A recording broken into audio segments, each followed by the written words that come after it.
Welcome to the HR Happy Hour Work Break. My name is Steve Boese.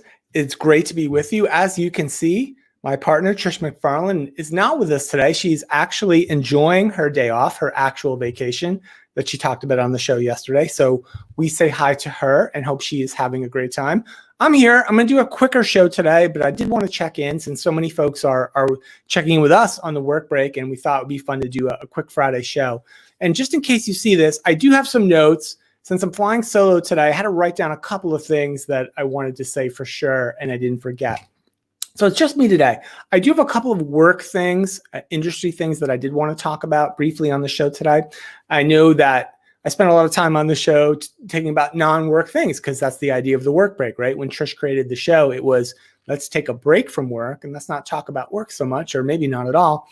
But I have a couple of things that in sort of my workspace, in my work life, I did want to talk about a little bit, just because this show is reaching so many people. And I think lots of people that perhaps are new people to us and to our audience. So a couple quick things for me. Most of the folks who are watching this might know that I'm the program chair of the HR Technology Conference, which is scheduled for October 13th through 16th in Las Vegas.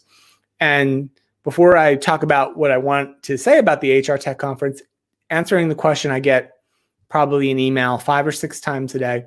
Yes, as of right now, as of June 12th, the HR Tech Conference is planned to happen as scheduled in Las Vegas, October 13th through 16th. Of course, if that were to change or we have to make adjustments to that, if the event has to go virtual, of course, we'll announce that on our website and all the social platforms. You'll hear me talking about it here as well.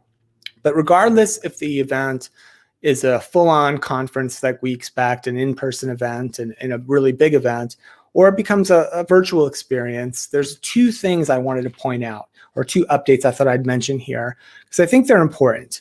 First off, the vast majority of the HR Tech Conference program, and you can see it on our site now, what we've posted so far, but 90% of it probably was developed prior to COVID-19, prior to the pandemic, prior to all the lockdowns and the shutdowns, and prior to all of these massive disruptions that have happened in our lives and our workplaces and just in society. You know, that's the nature of the big conferences like this. The planning process starts about 11 months in advance of the conference. So we realized that, and as we were thinking about it, we thought, well, we've done all this planning, we've created all this content for the HR Tech Conference, and we're missing, you know, really the largest story, the biggest HR and workplace story in decades, right? So what we decided to do was open up a second request for speaking proposals on our website now, and you can find it there on hrtechconference.com. So we're looking for your stories, your case studies, your stories, how your organizations have adapted and adopted and navigating through all the challenges and all the drama around COVID-19, like close downs, shutdowns, getting everybody to work from home all of a sudden out of nowhere, maybe even doing massive furloughs, maybe even doing massive hiring, depending on the industry you're in, protecting employees' safety and security. And now, for a lot of organizations, bringing people back to work. And then after that, what happens next? Do work and workplaces change forever and going forward and really become really, really different? So we want those stories. We want to know how organizations and technology organizations and all kinds of organizations are dealing with these challenges. So we've opened up a new request for speaking proposals specifically related to COVID-19 related workplace and HR technology stories and case studies and just your experiences with that. So you can find that on our website as well, hrtechnologyconference.com. The other thing I wanted to mention is as there's 2 programs that the HR Technology Conference and Human Resource Executive Magazine have run for years to recognize innovation and just great accomplishment in the development of HR technologies. This year, we've decided to, and this was, again, all planned prior to the pandemic, prior to everything that's going on in the world, we decided to merge the 2 programs into one. So the top HR products of the year, as well as the awesome new technologies for HR process and awards program have been merged into one.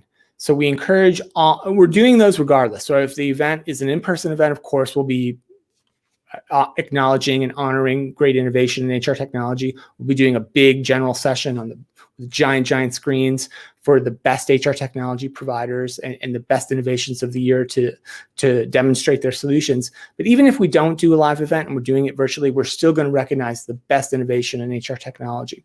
And you can, so for providers who are watching this, and we know a lot of you guys are watching this, right? Our friends in the provider community, please do make sure you submit your innovations, your best innovations of the last 12 or 18 months to us for top HR products of the year on our website, hrtechnologyconference.com. So look, we've got a lot of submissions so far, but I think there's like a little concern out there that, hey, with everything going on in the world, is everything kind of, we're still going to do the awards program, we're still going to do the conference. And so the answer to both of those things are yes. So please do come to hrtechconference.com and submit your innovations for us. Okay, that's it. I didn't want to make this a full-on commercial for the HR Tech Conference, but I do appreciate that, folks listening and letting me get the word out.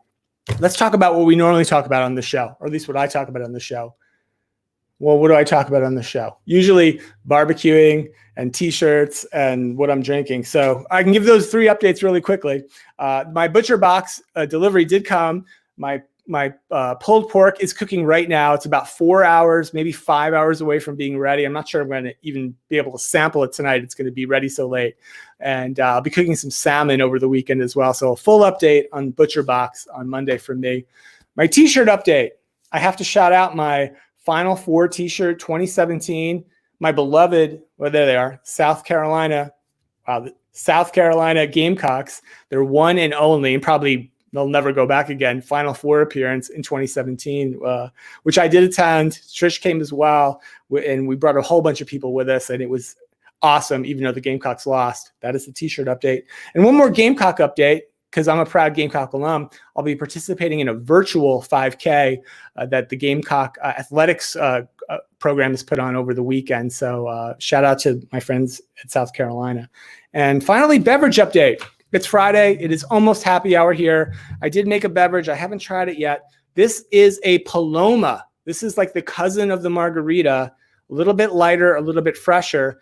It's tequila, grapefruit soda or juice. I used soda, San Pellegrino as well, and a little lime juice. So instead of the Cointreau or triple sec, which would be in a margarita, the Paloma goes for a grapefruit soda. So it's lighter, it's fresher, it's a little more bubbly, and it's a great drink for a hot day, a great drink to sort of say happy week, happy weekend, TGIF.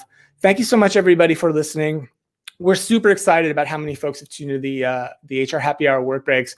I'm sure I'm going to bring the numbers down today with the solo appearance. So if everybody could do me a favor, if you're watching the show or you watch it later, just watch it a second time, because I'll probably need that boost. I don't want to go back to Trish on Monday and tell her I kind of blew our average numbers for the week because I screwed up the show. Anyway, thanks so much for listening, everybody. We will see you on Monday on the HR Happy Hour work break. Have a great weekend, everyone.